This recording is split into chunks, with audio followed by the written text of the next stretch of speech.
Welcome back to Hardball. Today, Amtrak and train projects across the country in 15 states won $2 billion in federal money that had been turned down by Florida Governor Rick Scott. The biggest beneficiaries are the Northeast Corridor route, which stretches from Washington, where I'm at right now, to Boston.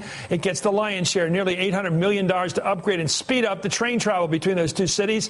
In the Midwest, approximately $400 million is going to expand high-speed rail service, including the Detroit to Chicago route. And on the West Coast, approximately $300 million will be invested to lay the groundwork for a high-speed rail from Los Angeles to San Francisco. Join me as Transportation Secretary Ray LaHood.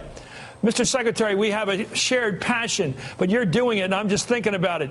This chance that we can bring back rail to the days of North by Northwest with Cary Grant and even Marie Saint crossing the country at high speed, when will it come? And who's standing in the way of it?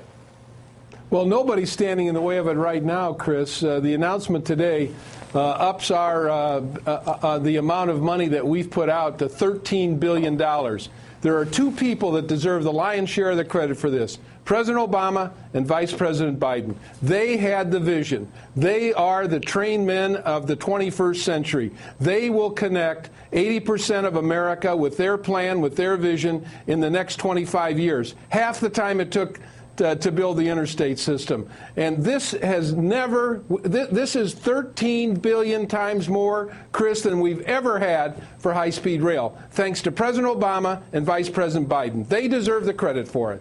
See, I think the United States has been broken up by air travel. I think air travel has created most of America's flyover country. We go from L.A. to Washington or L.A. to New York, and they look down over the people there, and the middle of the country gets overlooked. And those cities atrophy like St. Louis. Cities across the Middle West are just not as big as they were when they were railheads. I think as a nation, we're better off united by rail. What are your thoughts about that? Absolutely, Chris. And this vision that the President and Vice President have, and the $13 billion, there's a pent-up demand. For the $2 billion that we got back from Florida, we had requests for $10 billion, over 100 applications.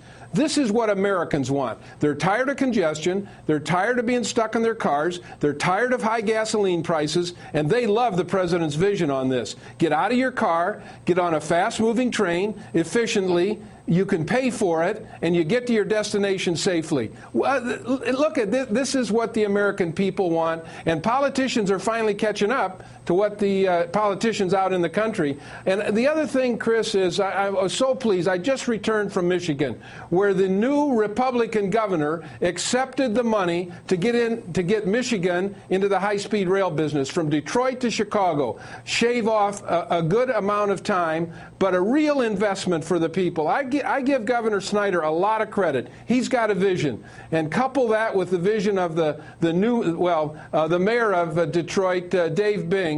Michigan is coming back thanks to the investment the president made in the American car manufacturers, which proved to be very beneficial, and thanks to the investment this administration is making in high-speed rail. This is what Americans want, Chris. Well, you're a good booster, and I mean that. I'm thinking about, we brought back the car industry, and Ford's doing great, and GM's coming back, and we actually have a car industry that's competing around the world now. And Chrysler just posted first quarter profits, Chris, and that's in direct relationship to the investment the president made. Let's talk to the Midwest. People watching this show right now from Chicago knows they lived on rail. Rail created Chicago. Are we going to have a situation where, do the people in Chicago, you're from that area, from Illinois, how do you put together that kind of thing where Chicago becomes the big railhead again, when trains are going east and west to L.A.? You said Detroit. Do you think people are going to get on that train and go back and forth between those cities? Is this going to happen at high speed? And how fast can they do it? How fast can they do it? Well, they're going to do it fast in Illinois. I mean, we've invested over $1 billion in Illinois, Chris. Chicago to St. Louis in a little over 2 hours at trains going 150 miles an hour. From Chicago, stop in Joliet, stop in Normal, stop in Springfield, and you're in St. Louis. You catch a train there and you start going west over to Kansas. This is a kind of a Midwest connection. And the announcement today, Detroit to Chicago, and then you run a rail line north of Detroit all the way to Canada, cross over to the Canadian border. Think of the connection we will have. Think of the economic engine this corridor will be, from Detroit to Chicago to St. Louis, and on good, comfortable trains that people can afford. And when are we going to equalize the time between Washington and New York by rail and air? with the investments we made today. We made some big investments on the Northeast Corridor. I took the train last night from Washington to New York. It was safe, it was comfortable, and we did it in just a little less than 3 hours. We'll reduce that time. We invested today in more infrastructure, in fixing up the tracks, and we're gonna get some new train cars too. Well, you get it down at 2 1/4. I'll probably fly less. Anyway, thank you very much. I think there's still an advantage in flying, but I hope you equalize it because then there'll be a lot less danger. Flying is crazy when you have to keep flying between those cities. Anyway, thanks, Mr. LaHood. You're doing great work. Chris. Thanks for the country.